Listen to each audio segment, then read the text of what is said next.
Bwana Yesu asifiwe sana, watu wa Mungu. Ninapenda kumshukuru Mungu kwa yale Mungu anayoendelea kutusaidia na kutupigania. Hii kazi ni kazi ya Mungu wala sio kazi ya mtu, na kama jinsi tunavyoona hapa, hiyo ndio madhabahu ya Bonde la Baraka Testimony International Church. Kwa hiyo tunamshukuru Mungu sana toka hapa Rungwa, mkoa wa Singida, tunamtumikia Mungu na jinsi unavyoona mazingira yalivyo. Kwa hiyo Mungu ni neema ya Mungu tu, wala sio sisi wala unaona vitu kama hivi nizani kabisa kama kwa akili zetu, hapana, kwa uwezo wa Mungu.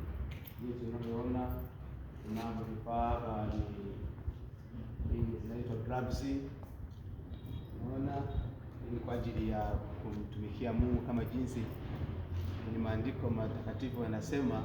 Kaangalia kwenye Zaburi inasema kila mwenye pumzi tumsifu nani? Tumsifu Bwana. Kwa hiyo tunamsifu kwenye matomali, mazeze na ngoma kama hizi. Unaona hii ndio madhabahu hii, mtumishi wa Mungu ambaye anayetumika hapa ni mtumishi Zakaria Wilson Moshi, ndiye anayepewa dhamana hii ya kuweza kutumika Bonde la Baraka International. Kwa hiyo tunamshukuru Mungu sana kwa vifaa hivi, ni kwa ajili ya Mungu tu wala sio kwa akili zetu. Tuone vifaa hivi tumezamini, tuna mtumishi wa Mungu ajitoa. Kwa hiyo sisi hatuna cha kumlipa. Unajua mtumishi wa Mungu anavitoa, ni wengi wanao matajiri wengi, lakini huyu amepata neema na kibali. Hivi vyombo ametoa kwa ajili ya kufanya kazi kwenye madhabahu hii. Kwa hiyo ni jambo la kumshukuru Mungu sana, jinsi unavyoona mandhari ya kanisa yalivyo, na tunatamani na kwako iwe hivyo mandhari yalivyo. Kwa hiyo tunatamani sana hiyo namna hiyo. Kwa kweli Mungu wangu awabariki sana. Napenda nikutie moyo kwa ajili ya kazi hiyo. Inawezekana unataka kutamani sana kuanza huduma. Huduma tunao, vikwazo ni vingi, changamoto zipo ni nyingi.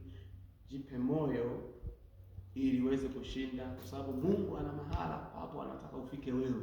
Kwa hiyo unapovumilia, unapita kwenye changamoto, hata kuabudia kwenye mti juu ya chini ya mwembe, anza kazi. Usione kwamba mazingira haya kwa namna hii hayakuwa hivi. Tumeanza kwenye banda la mpira, tukaabudu pale. Baada hapo Mungu akatupa neema, tukanunua kiwanja thamani cha Laki 7. Baadaye tukajenga. Kwa hiyo sasa tunamtumikia Mungu kwa mfumo kama huu. Kwa kweli Mungu awabariki sana watu wa Mungu. Mungu awabariki sana. Amen.